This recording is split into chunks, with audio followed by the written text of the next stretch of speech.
الحمد لله رب العالمين والعاقبة للمتقين.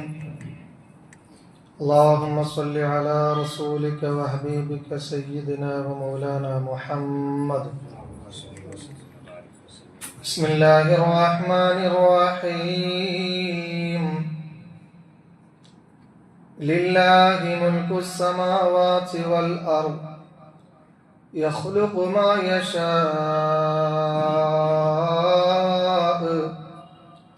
يهب لمن يشاء إناثا ويهب لمن يشاء الذكور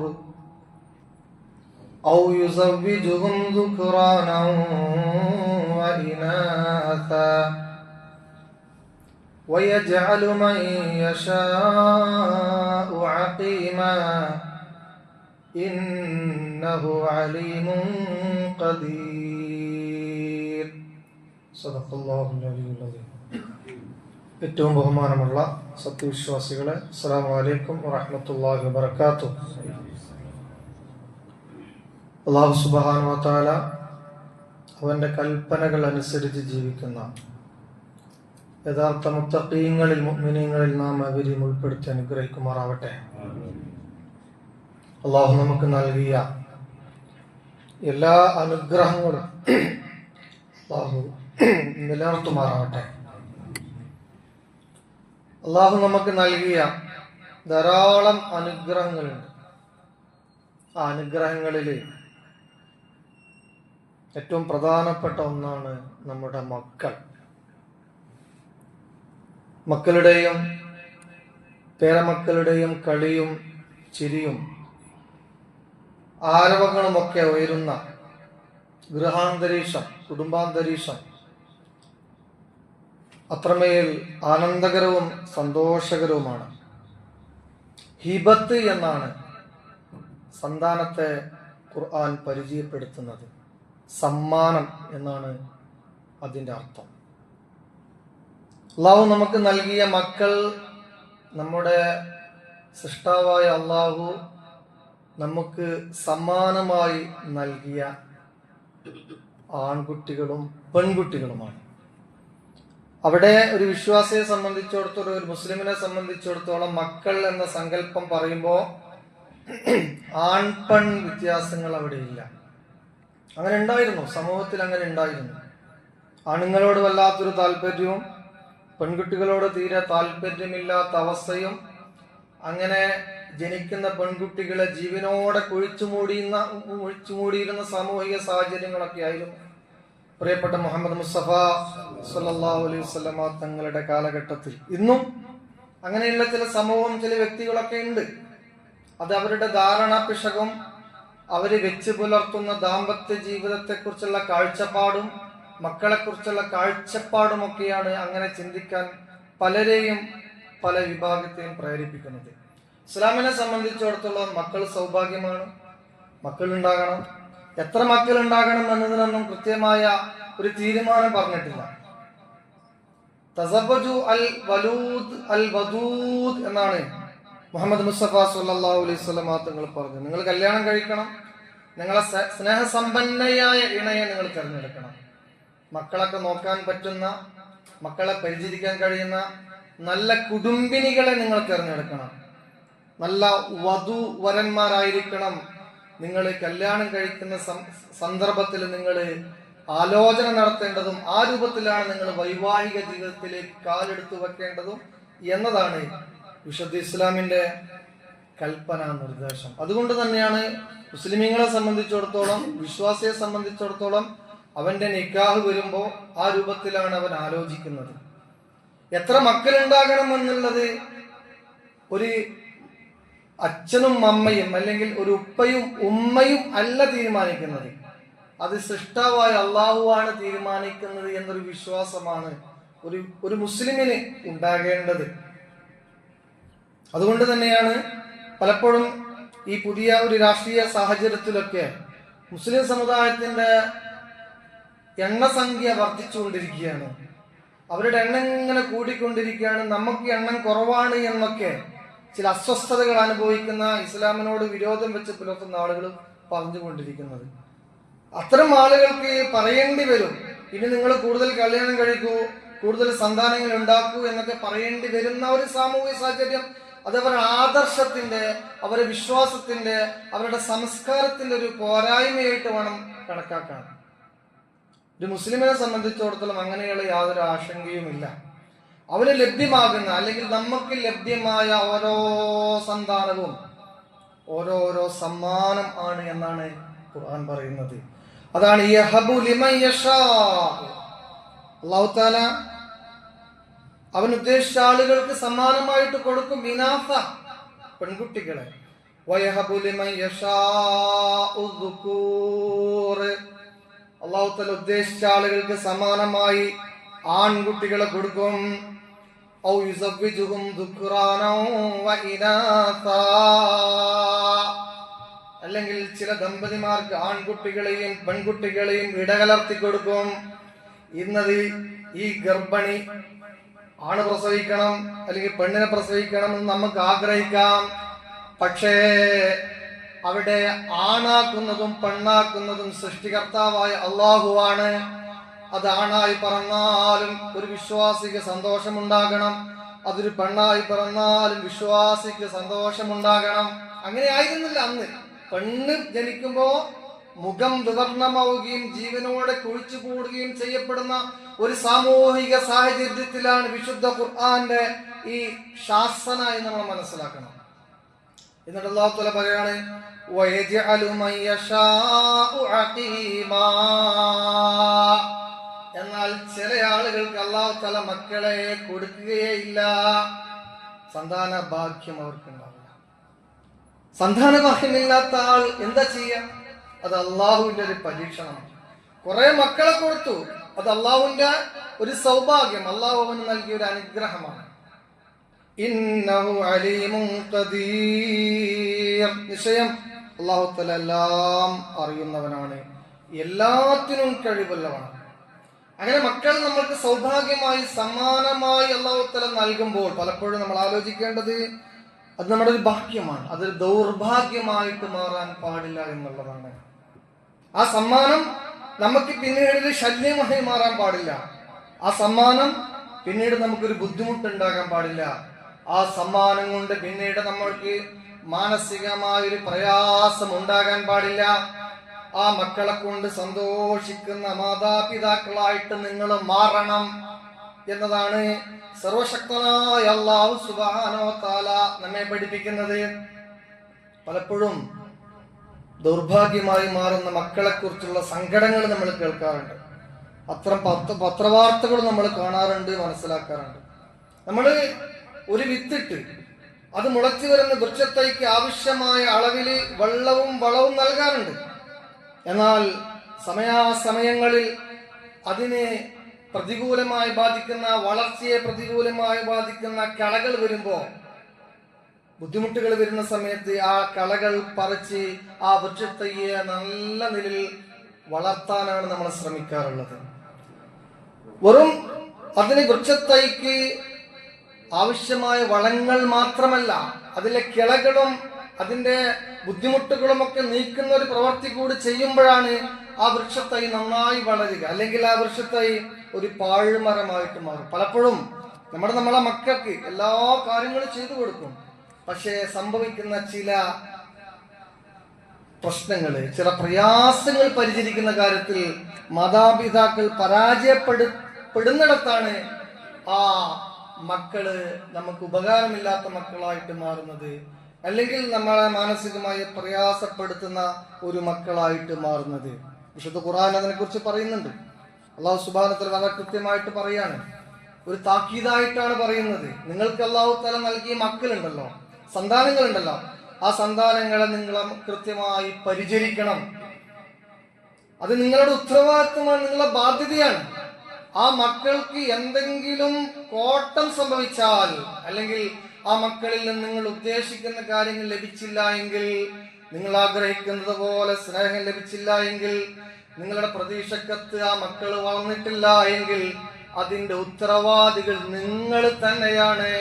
ഞാനാണ് ഈ സംസാരിക്കുന്ന, ഞാൻ തന്നെയാണ് ഈ സംസാരം കേൾക്കുന്ന നിങ്ങൾ തന്നെയാണ് എന്നാണ് വിശുദ്ധ ഖുർആൻ പറയുന്നത്. അതുകൊണ്ട് വളരെ ഗൗരവത്തിലാക്കാൻ നമ്മൾ ആലോചിക്കണം. അല്ലാഹു തആല പറയാണ്, യാ അയ്യുഹല്ലദീന ആമനൂ, ഓ സത്യവിശ്വാസികളെ, ഇന്ന മിൻ അസ്വാജികും വഔലാദികും അദുവല്ലകും, ഓർക്കണേ, നിങ്ങളുടെ ഭാര്യമാർ പ്രസവിച്ച നിങ്ങളുടെ മക്കള് അദുവല്ലകും, നിങ്ങൾ ശത്രുക്കളായിട്ട് മാറാം. അല്ലാഹു തആല കാത്തുരക്ഷിക്കുമാറാവട്ടെ. ഫഹ്ദറൂഹും, ജാഗ്രത പുലർത്തണം. അതാ സീരിയസ് ആയിട്ട് പറയുന്നത്. ഫഹ്ദറൂഹും, ജാഗ്രത പുലർത്തണം. വഇൻ തഅഫൂ വതസ്ഫഹൂ വതഗ്ഫിറൂ ഫഇന്നല്ലാഹ ഗഫൂറുർ റഹീം.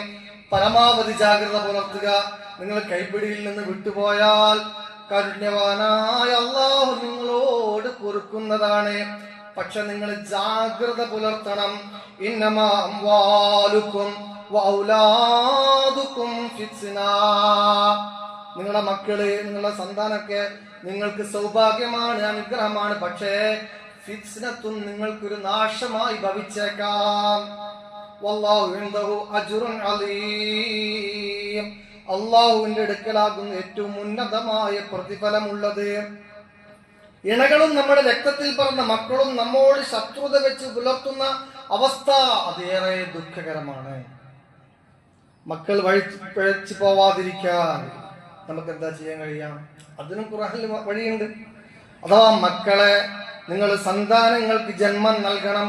സന്താനം ഇന്ന് നിങ്ങൾക്ക് അനുഗ്രഹമാണ്. എന്നാൽ ആ സന്താനങ്ങൾ ഒരുപക്ഷെ നിങ്ങൾക്ക് അപകടമായിട്ട് മാറും, ഫിത്നയായിട്ട് മാറും. ആ ഫിത്നയായിട്ട് മാറാതിരിക്കാൻ എന്തുണ്ട് വഴി? അതിനും വിശുദ്ധ ഇസ്ലാം മാർഗങ്ങൾ കാണിക്കുന്നുണ്ട്. കുറെ മക്കളെ ഉണ്ടാക്കുക എന്നതല്ല എന്തിനാ പറഞ്ഞത്? ആ മക്കൾ നന്മയുടെ പ്രതീകങ്ങളാകണം, സമൂഹത്തിന് ഉപകാരമുണ്ടാകണം, കുടുംബത്തിന് ഉപകാരമുണ്ടാകണം, ഈ നാടിന് ഉപകാരമുണ്ടാകണം.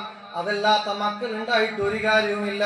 മുഹമ്മദ് മുസ്തഫ സല്ലല്ലാഹു അലൈഹി വസല്ലമ തങ്ങൾ ഇതിനെ കുറിച്ച് പറഞ്ഞത്, നാളെ പാരത്രികമായ ലോകത്ത് വെച്ച് അള്ളാഹുവിന്റെ മുമ്പിൽ അഭിമാനത്തോടുകൂടി എനിക്ക് പറയാൻ സാധിക്കണം, എന്റെ ഉമ്മത്തിന്റെ എണ്ണത്തെ കുറിച്ച് പറയാൻ സാധിക്കണം. അഭിമാനത്തോടുകൂടി ഉമ്മത്തിന്റെ എണ്ണത്തെക്കുറിച്ചും വണ്ണത്തെക്കുറിച്ചും പ്രവാചകന് പറയാൻ സാധിക്കണമെങ്കിൽ മൂല്യമുള്ള ഉമ്മത്താകണം, മൂല്യമുള്ള മക്കളാകണം.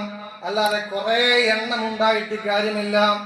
അതുകൊണ്ട് തന്നെയാണ് ആ വിഷയത്തിൽ നിങ്ങൾ ജാഗ്രത പുലർത്തണം. ഒരു മകൾ ദുഷിച്ചു പോയാൽ സമൂഹം പറയുന്നത് മാതാപിതാക്കളെയാണ്.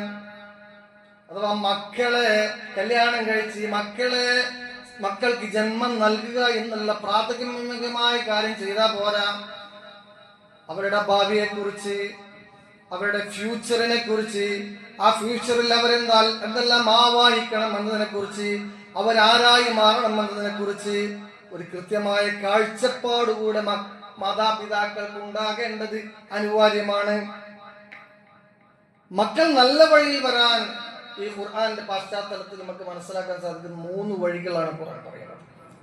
വിശദമായിട്ട് പറയില്ല, ചുരുക്കി പറയും. 1, മാതാവും പിതാവും നല്ല മാതൃകയുള്ള ആളുകളായിരിക്കാം. മക്കൾക്ക് സുന്ദരമായ മാതൃക മാതാവിലും പിതാവിലും ഉണ്ടാകണം, ചെറുപ്പത്തിലേ ഉണ്ടാകണം. ഒരു മക്കൾ നശിച്ചു പോകാനും നമ്മൾ ഉദ്ദേശിക്കുന്ന വഴിയിൽ നിന്ന് തെറ്റിപ്പോകാനുമുള്ള ഒരു കാരണം ഇത് മാത്രമാണ്. നല്ല മാതൃക മാതാവിൽ നിന്നും പിതാവിൽ നിന്നും കിട്ടാത്ത കുട്ടികൾ വഴി വീഴ്ച പോകും. ഇത് ഖുർആന്റെ ഒരു ശാസ്ത്രയുടെ ഭാഗമാണ്.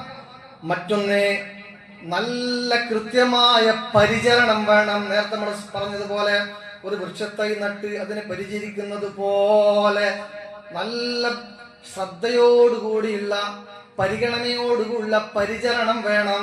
ആ കുട്ടിയില്ല അതെങ്ങനെ വളർന്നോളൂ എന്നുള്ളതല്ല, ഓരോ വയസ്സിലും കൃത്യമായി പരിചരണം വേണം. ഇതാണ് 2ാമത്തെ വഴി ഇസ്ലാം പറയുന്നത്. 3ാമത്തത്, ഹൃദയം തുറന്ന പ്രാർത്ഥന വേണം. മക്കൾക്ക് വേണ്ടിയുള്ള ഹൃദയം തുറന്ന പ്രാർത്ഥന വേണം. പിതാവായ ഞാൻ, ഈ ശബ്ദം കേൾക്കുന്ന സഹോദരന്മാരായ നിങ്ങള്, ആലോചിക്കണം. ഈ 3 കാര്യം ഒരു പിതാവായ അല്ലെങ്കിൽ ഒരു മാതാവായ എന്നിൽ നിന്നുണ്ടായിട്ടുണ്ടോ? അഥവാ നല്ല മാതൃക എന്റെ ജീവിതത്തിൽ ഉണ്ടായിട്ടുണ്ടോ? എന്റെ മകന്, എന്റെ മകൾക്ക് സ്വീകരിക്കാൻ പറ്റുന്ന മാതൃകാപരമായ ജീവിതമാണോ ഞാൻ അനുഷ്ഠിക്കുന്നത് എന്ന് ഹൃദയത്തിൽ കൈവച്ചുകൊണ്ട് നമ്മൾ ചിന്തിക്കണം. നല്ല പരിചരണം എന്റെ മകനെ, എന്റെ മകളെ നടത്തിയിട്ടുണ്ടോ എന്ന് നമ്മൾ പരിശോധിക്കണം. എന്റെ മകന് വേണ്ടി, മകൾക്ക് വേണ്ടി ആത്മാർത്ഥമായ പ്രാർത്ഥന ഞാൻ നടത്തിയിട്ടുണ്ടോ എന്ന് ആലോചിക്കണം.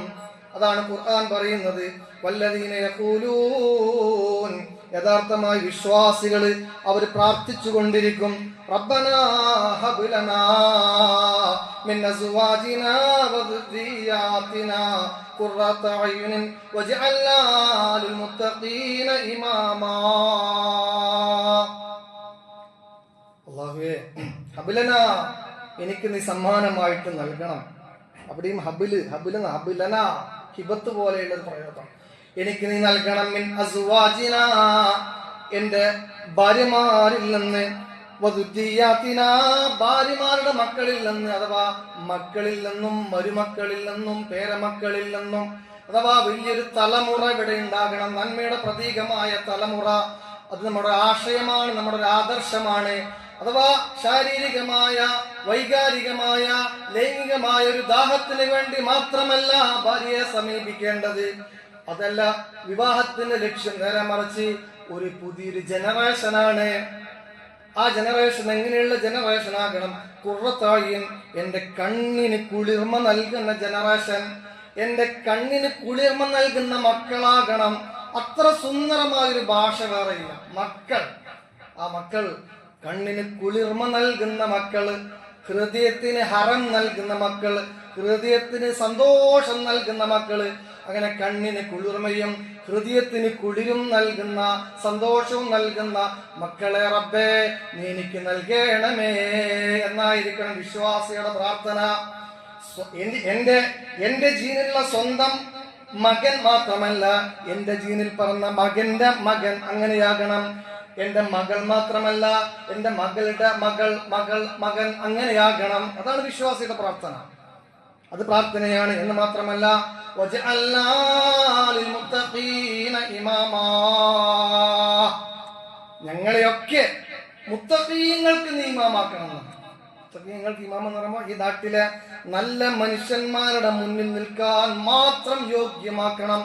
അത്രയും പോസിറ്റീവായിട്ട് മാത്രമാണ് നമ്മൾ മക്കളെ കാണേണ്ടത്. ഈ നാട്ടിലെ ഏറ്റവും നല്ല മകൻ എന്റെ മകനാകണം. ഈ നാട്ടിലെ ഏറ്റവും നല്ല മകൾ എന്റെ മകളാകണം. വജഅൽനാ ലിൽ മുത്തഖീന ഇമാമാ, ഈ ലോകം മുഴുവനും നന്നായിടാൻ ചെറിയൊരു കാര്യം നിന്റെ ചെവിയിലോതിയിടാൻ ഞാൻ സ്വയം നന്നാവുക. എന്ന് വെച്ചാൽ ആ നന്മയാണ് ഓരോ വ്യക്തികളിലും ഉണ്ടാകേണ്ടത്. ആ നന്മയ്ക്ക് വേണ്ടിയുള്ള പ്രാർത്ഥനയാണ് നമ്മുടെ ഭാഗത്ത് ഉണ്ടാകേണ്ടത്. അങ്ങനെ ഹൃദയം തുറന്നുള്ള പ്രാർത്ഥനകൾ നമ്മൾ നടത്തുമ്പോൾ അതിന്റെ റിസൾട്ട് ഉണ്ടാകും. അല്ലാഹു സുബ്ഹാനഹു വ തആല നമ്മെ സഹായിക്കുമാറാവട്ടെ. മുഹമ്മദ് മുസ്തഫ സ്വല്ലല്ലാഹു അലൈഹി വസല്ലമ തങ്ങൾ ഇതിനോട് തട്ടിച്ചു പറഞ്ഞൊരു വാക്കുണ്ട്, വളരെ കൃത്യമാണ്. മാമിൻ മൗലൂദിൻ ഇല്ലാ യൂലദു അലൽ ഫിത്ര, പിറന്നു വീഴുന്ന മുഴുവൻ കുഞ്ഞും പരമ പരിശുദ്ധരാണ്. അതാണായാലും പെണ്ണായാലും, ഹിന്ദുവായാലും മുസ്ലിമായാലും ക്രിസ്ത്യാനിയായാലും മതമുള്ളവനായാലും മതമില്ലാത്തവനായാലും ആരിൽ പിറക്കുന്ന കുഞ്ഞാണോ ആ കുഞ്ഞ് പരമ പരിശുദ്ധനാണ്.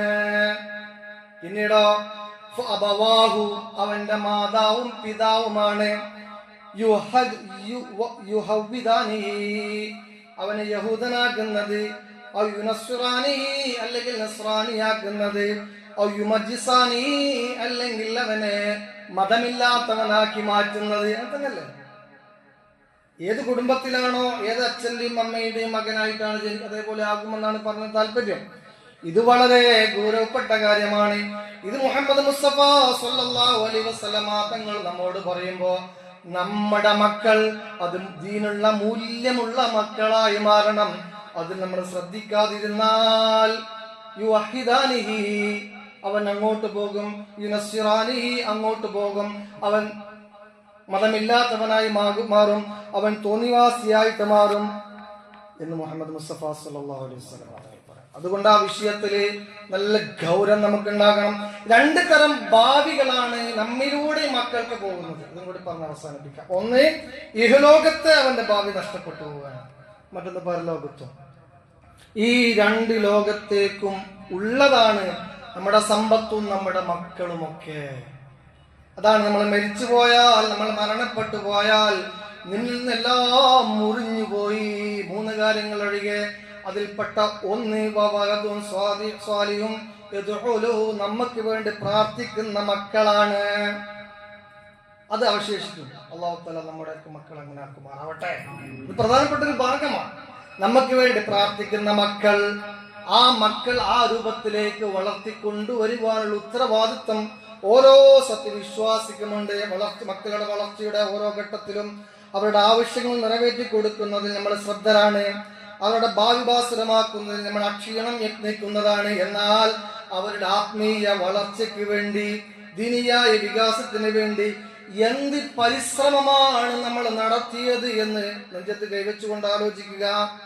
നമ്മുടെ മക്കള്, നമ്മുടെ പേരമക്കള് ആത്മീയമായ വികാസത്തിന് വേണ്ടി, ദീനിയായ വികാസത്തിന് വേണ്ടി എന്ത് കൊടുത്തു, എന്ത് ചെയ്തു?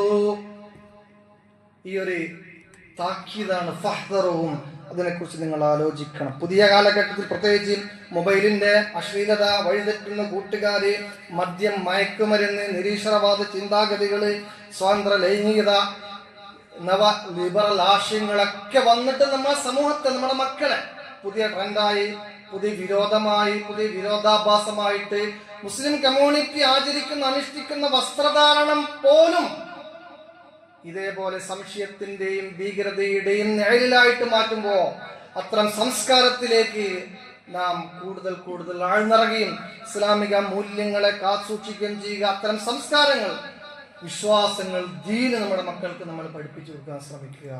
അല്ലാഹു സുബ്ഹാനഹു വ തആല നമ്മുടെ മക്കളെ നന്നാക്കുമാറാവട്ടെ. മക്കളെ കൊണ്ട് സന്തോഷിക്കുന്ന മാതാപിതാക്കളിൽ ഉൾപ്പെടുത്തി അല്ലാഹു തആല നമ്മളെ അനുഗ്രഹിക്കുമാറാവട്ടെ.